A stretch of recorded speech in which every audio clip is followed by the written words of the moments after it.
दुपार मंडळी, शुभ दुपार. मी स्वप्नील कातला आपल्या सगळ्यांचं स्वागत करतो आपल्या लाडक्या यूट्यूब चॅनलमध्ये, ज्याचं नाव आहे मी मनाचा राजा. तर कसे आहात मंडळी? मजेत आहात ना? मजेतच असायला हवं. तर मंडळी, सध्या मी उभा आहे आपल्या झुंजार ग्राउंडमध्ये खाली. आणि तुम्हाला जसं माहिती आहे की आज जसा भरपूर पाऊस पडतो आहे, म्हणजे आज पावसाचा भरपूर अंदाज होता. तर त्याचंच पूर्वसूचना म्हणून महाराष्ट्र शासनाने कालच सर्व शाळांना, कॉलेजांना सुट्ट्या डिक्लेअर केल्या होत्या. आणि आज तसा पाऊस देखील पडतो आहे. सगळीकडे पावसाच्या न्यूज येत आहेत. मुंबई गोवा महामार्ग बंद आहे, जगबुडी नदीला पूर आला आहे, नारंगी नदी भरली आहे. आपल्या महाबळेश्वरात जोरदार पाऊस पडतो आहे. आमच्या बिरमणीतला एक व्हिडिओ मी तुम्हाला टाकेन. तो बिरमणीतसुद्धा देखील भरपूर पाऊस पडतो आहे. अशा या सगळ्या गोष्टी घडत आहेत. सावित्री नदीला पूर आला आहे, म्हणजे धोक्याच्या पातळीवर ओलांडते. सगळीकडे पाऊस पडतो आहे. अजून धरणं म्हणजे अशी प्रॉपर धरणं नाही. मोरबे धरण भरलं आहे. आपलं रायगड जिल्ह्यामध्ये जे मोरबे धरण आहे, नवी मुंबईला ज्याचा पाणी पुरवठा होतो, ते मोरबे धरण भरलं आहे. आपल्याकडे सुद्धा मुंबईतसुद्धा पावसाने मिलन सबवे अंधेरीतला जाम झाला आहे.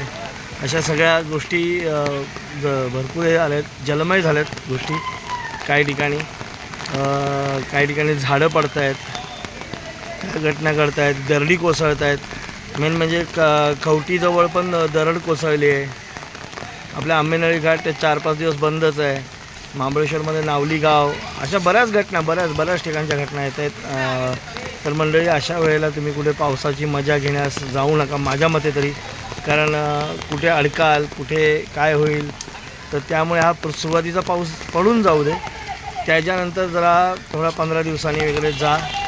कारण तोपर्यंत पाऊस पण सगळं स्थिर स्थावर होईल. तुम्हाला देखील आनंद घ्यायला भेटेल. कारण आता सगळ्याच धबधबे प्रवाहित झालेत. मोठ्या प्रमाणात रौद्र स्वरूप त्यांना आलं आहे. तर अशा ह्याच्यात कुठे तुम्ही मजा मस्ती करायला जाऊ नका. शासनालासुद्धा थोडंसं हे द्या, साथ द्या त्यांच्या आव्हानाला. आणि आपलं मिसिंग लिंक देखील बंद आहे असं मी ऐकलं आहे. अजून काय प्रॉपर न्यूज मला माहीत नाही. तुमच्यापैकी कोण प्रवास करत असेल तर सांगा कमेंट करून. व्हिडिओज तर नक्कीच येतात, त्याच्या बुगद्याजवळ पाणी पडतं आहे. आता ते नेमके त्याचीच बुक आहेत का काय माहीत नाही. कारण गिनीज बुक ऑफ वर्ल्ड रेकॉर्डमध्ये त्याचा समावेश झाला आहे. त्यामुळे मला नाही वाटत, मला विश्वास नाही बसत. अर्थात तुम्ही कितीतरी व्हिडिओ पाठवले तरी मला विश्वास नाही बसणार. कारण आपल्या फडणवीस साहेबांनी, आपल्या मुख्यमंत्री साहेबांनी सांगितलेलंच आहे की काहीतरी लोक आपले बडबड करतात, असं काय होत नाही, 2च खड्डे पडलेत. त्याच्यामुळे माझा कुणावर विश्वास नाही, माझा फडणवीसांवर जाम विश्वास आहे. असो, त्याला तुर्तास आपण खाली आलो आहे. कारण फडणवीस काय म्हणतात ते माहीत नाही, पण आपलं जे रिॲलिटी वास्तव आहे त्याला आपलं सगळ्यांना सामोरं जावं लागतं, तोंड द्यावं लागतं. तर आता मी पण जरा खाली आलो आहे, कारण कंटाळा आला होता घरात बसून. तर थोडं मी पण कुठे जात नाही आहे, गर्दी वाढवण्यासाठी जात नाही, आपलं फिरतो आपल्या इथेच आपल्याच आवारात. चला या थोडा राऊंड मारू.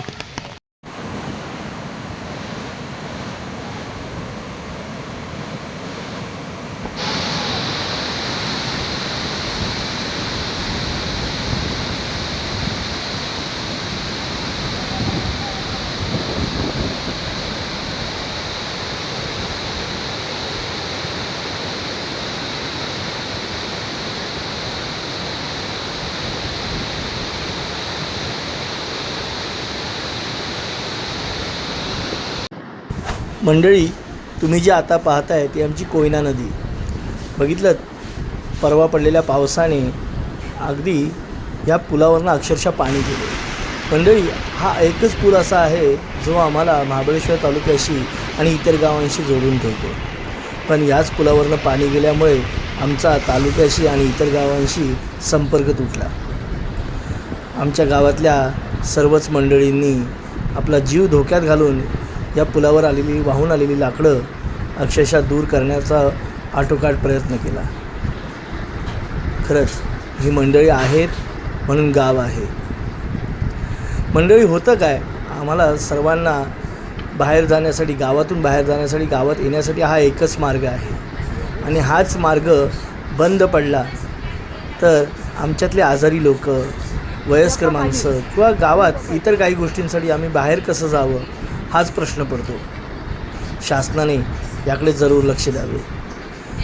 तर आता या पावसात जी रेलिंग दिसते तुम्हाला पुलावरची, ती देखील आतापर्यंत तुटून गेलेली आहे. पण बाकी काही असो, ह्या मंडळींचं खरंच मनापासून कौतुक.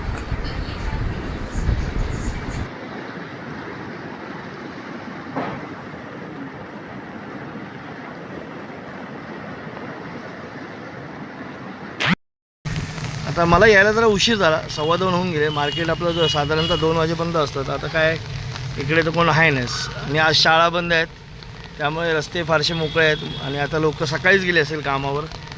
तर त्यामुळे रस्त्याला आता तरी काही गर्दी नाही. कारण मी आलो आहे दुपारच्या टायमाला. अर्थात पावसामुळे काही टाईम आपल्याला कळत नाही.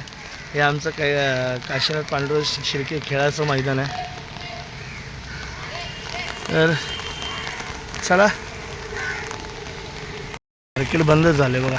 मार्केट सकाळी चालू असं 2 वाजून गेलं. आता संध्याकाळचं मार्केट भरेल. ते तिकडे साकी नाक्याला भरतं. पावसातनं पण बिचारा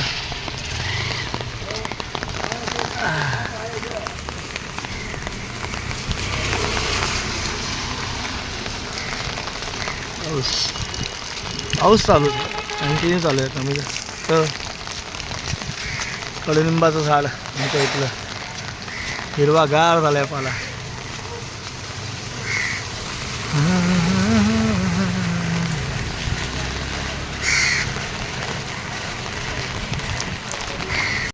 आमच्या रोडला ना शाळा असेल तर जास्त गर्दी असते. म्हणजे यापुढे आता साकी नाक्याचा भाग झाला, पण पाठीमागे आमचा मार्केटचा भाग आहे ना, शाळेच्या टायमामध्येच जास्त करून जास्त गर्दी असते. हां, इकडे तर संध्याकाळची खूप गर्दी असते खरेदीसाठी वगैरे म्हणा. पण आता काय नाही, आता रस्ता रिकामा आहे.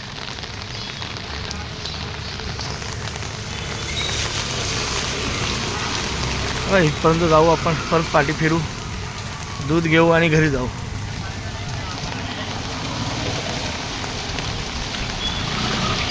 अंधार झालाय. येऊ द्या, पाऊस आला पाहिजे. पाऊस फक्त आता मुलांचे खाडे होत आहेत तो भाग वेगळा, शाळेचे सुट्ट्या वगैरे भेटत आहेत, पण त्याला पर्याय नाही. शासनाचं त्या बाबतीत बरोबर आहे, कारण मुलांचं संरक्षणाची सुद्धा त्यांच्यावर जबाबदारी आहे. कुठे काही गडबड घडू नये याचीसुद्धा देखील जबाबदारी त्यांच्यावर आहे. तर त्यांच्या आव्हानाला आपण हे दिलं पाहिजे, साथ दिली पाहिजे. जिथे चुकतं आहे तिथे बोललं देखील पाहिजे. जिथे चुकतं आहे तिथे बोललं पण पाहिजे. बरोबर की नाही? त्यांना आपण बोललं तर कदाचित त्यावर थोडासा परिणाम होऊ शकतो.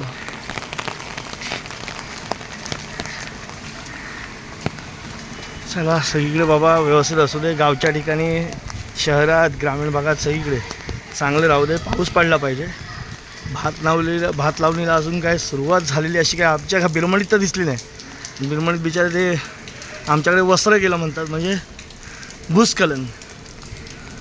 ते सकाळी सगळे तेच गडबड. मी व्हिडिओ बघत होतो. सगळ्यांनी कुठे जंगलात जात आहे, कुठे काय म्हशींच्या पाठी, गुरांच्या पाठी जात आहे. तर सावध, काळजी घ्या. आपली काळजी घ्या, जनावरांची काळजी घ्या. आम्ही सध्या झाडांना खूप घाबरतो आहे. टपकन एखादं पडायचं आणि घेऊन जायचं. अच्छा, पॉझिटिव्हली बोललं पाहिजे.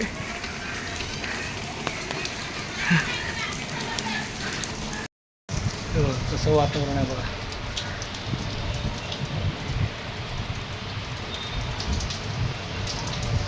पाऊस पडणार भरपूर असं वाटतं.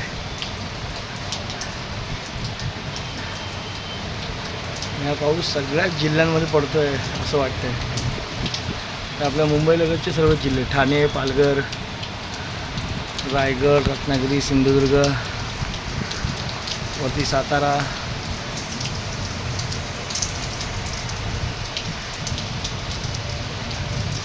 मी गेलो तेव्हा खाली सर नव्हते, आता वरती येते तर सर आली आहे. बघा कसं आहे, कुणाला कशाची भीती तर कुणाला कशाची भीती. खाली राहणाऱ्यांना बिचाऱ्यांना जास्त पाऊस झाला तर घरात पाणी घुसण्याची भीती. आमच्यासारख्या डोंगर भागात राहणाऱ्या माणसांना वाऱ्याची भीती, वाऱ्याने उडवून नेलं काय नेलं, किंवा डोंगर खचण्याची भीती. असं आहे, प्रत्येक माणूस हे कुठल्याही भागातला माणूस असू दे त्याला भीती ही असतेच. आणि निसर्गाची भीती थोडीफार असतेच सगळ्यांना. झाडाला तर एकच आंबा उरला आहे. एकच आंबा आहे बघा, एकदम दिसतोय. चला आय होप सो पाऊस तर पडू दे, नाही असं नाही, पण व्यवस्थित पडू दे, नुकसान नको होऊ दे. तर चला मंडळी आता झोपतो. पावसामुळे काय कुठे दिवसभर आपण बाहेर गेलो नाही, खाली फक्त तेवढं गेलो होतो तेवढंच. त्याच्यानंतर घरी चालू. उद्या पण शाळांना सुट्टी दिली आहे पाऊस पडण्याच्या ह्याच्यामुळे. तर आता काय पावसामुळे तर काय आपल्याला घरीच बसणं गरजेचं आहे. असं तुर्तास तरी आता या व्हिडिओमध्ये इथे सांगतो. पुन्हा भेटू उद्या सकाळी. Tata bye bye, good night, शुभ रात्री.